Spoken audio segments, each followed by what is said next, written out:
नमस्ते। तो आज मार्केट्स में सचमुच एक तूफान आ गया। हर तरफ लाल ही लाल, रिकॉर्ड गिरावट, जबरदस्त दिक्वाली, खबरें तो यही हैं। लेकिन इस पूरे शोर शराबे के बीच ना कुछ और कहानियां भी पक रही हैं।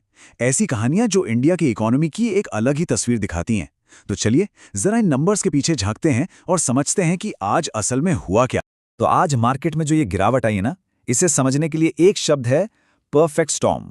मतलब ये किसी एक वजह से नहीं हुआ ये कि कई सारी बुरी खबरें ग्लोबल लेवल पर भी और हमारे यहाँ भी सब एक साथ आ गईं और बस मार्केट पर जबरदस्त सेलिंग प्रेशर बन गया। और इस प्रेशर का असर वो तो साफ साफ दिखा। निफ्टी 50 धड़ाम से 25,000 के नीचे। अब देखिए, ये 25,000 का लेवल सिर्फ एक नंबर नहीं है, ये एक साइकोलॉजिकल लेवल है। इन्वेस्टर्स इसे मार्केट के मूड का एक बड़ा इंडिकेटर मानते हैं, और जब ये टूटता है ना, तो मार्केट में डर और ज्यादा बढ़ जाता है। कहानी सिर्फ शेयर बाजार पर ही खत्म नहीं हुई। इंडियन रुपया, उसने भी आज एक नया ऑल टाइम लो बना दिया। $1 के मुकाबले 91.28 पर पहुंच गया। और रुपया की ये जो कमजोरी है, इसका सीधा कनेक्शन है विदेशी इन्वेस्टर्स की बिकवाली से।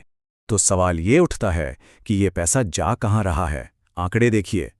फॉरेन पोर्टफोलियो इन्वेस्टर्स यानी एफपीआईज, उन्होंने सिर्फ इसी महीने में अब तक करीब $3 बिलियन इंडियन मार्केट से निकाल लिए हैं। ये कोई छोटी मोटी रकम नहीं है। इतना बड़ा आउटफ्लो सीधा लिक्विडिटी को हिट करता है और रुपये को और कमजोर बनाता है। लेकिन ये सब हो क्यों रहा है? अचानक से ऐसा क्या हो गया? तो इस ग्लोबल पैनिक की जड़ में है अमेरिका और यूरोप के बीच बढ़ता ट्रेड टेंशन, और इसका सेंटर एक ऐसी जगह है जिसके बारे में कोई सोच भी नहीं सकता, ग्रीनलैंड। चलिए समझते हैं कि कैसे एक दूर दराज के आइलैंड पर चल रही तनातनी ने इंडिया जैसे इमर्जिंग मार्केट में इतना बड़ा भूचाल ला दिया। हुआ यह है कि यूएस एडमिनिस्ट्रेशन ने 8 यूरोपियन देशों को एक तरह से धमकी दी है।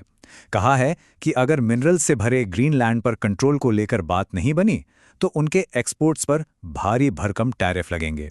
और फ्रांस के साथ तो मामला और भी गर्म है। वहां तो फ्रेंच वाइन पर 200% तक टैरिफ लगाने की बात चल रही है। अब इस पूरी सिचुएशन ने मार्केट में एक माहौल बना दिया है जिसे कहते हैं रिस्क ऑफ सेंटिमेंट। इसका मतलब बड़ा सिंपल है। जब भी दुनिया में टेंशन बढ़ती है, अनिश्चितता बढ़ती है, तो इन्वेस्टर्स क्या करते हैं? वो इंडिया जैसे रिस्की मार्केट से पैसा निकालते हैं और उसे यूएस डॉलर जैसी सेफ जगह पर लगा देते हैं। और आज मार्केट में एग्जैक्टली यही हुआ।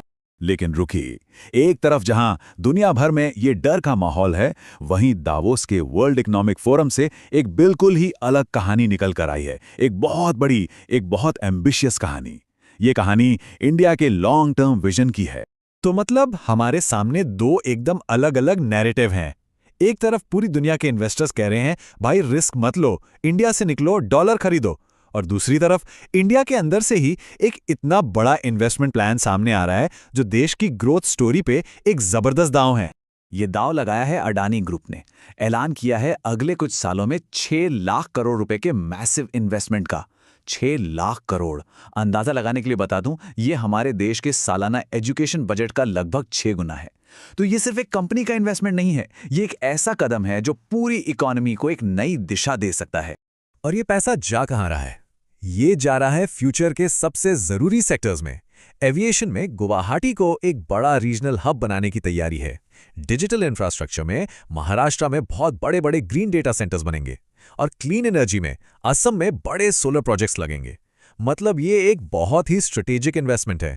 तो चलिए अब जरा कुछ खास सेक्टर्स की बात करते हैं और शुरुआत करते हैं आईटी से, जिसने आज इस गिरते बाजार में भी एक कह सकते हैं सरप्राइजिंग कहानी दिखाई है।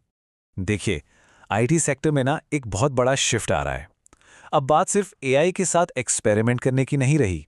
अब कंपनियां एआई को असल प्रोजेक्ट्स में लागू कर रही हैं, यानी इंप्लीमेंट कर रही हैं। और ये जो शिफ्ट है एक्सपेरिमेंटेशन से इंप्लीमेंटेशन का, ये सेक्टर के लिए ग्रोथ के नए दरवाजे खोल। और ये सिर्फ हवाई बातें नहीं हैं, इसके सबूत भी हैं। अभी जो Q3 के रिजल्ट्स आए, उन्होंने ये दिखा दिया है।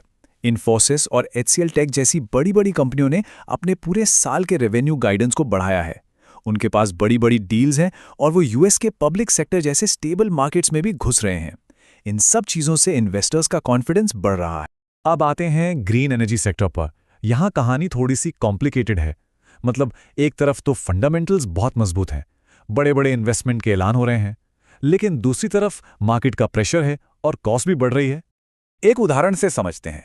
केपीआई ग्रीन एनर्जी को देखिए। कंपनी का नेट प्रॉफिट 48% बढ़ा है। शानदार ग्रोथ है ये। लेकिन आज के इस तूफानी मार्केट में स्टॉक लगभग फ्लैट बंद हुआ। इससे पता चलता है कि कभी-कभी बेहतरीन रिजल्ट्स भी मार्केट के बड़े सेंटिमेंट के सामने टिक नहीं पाते।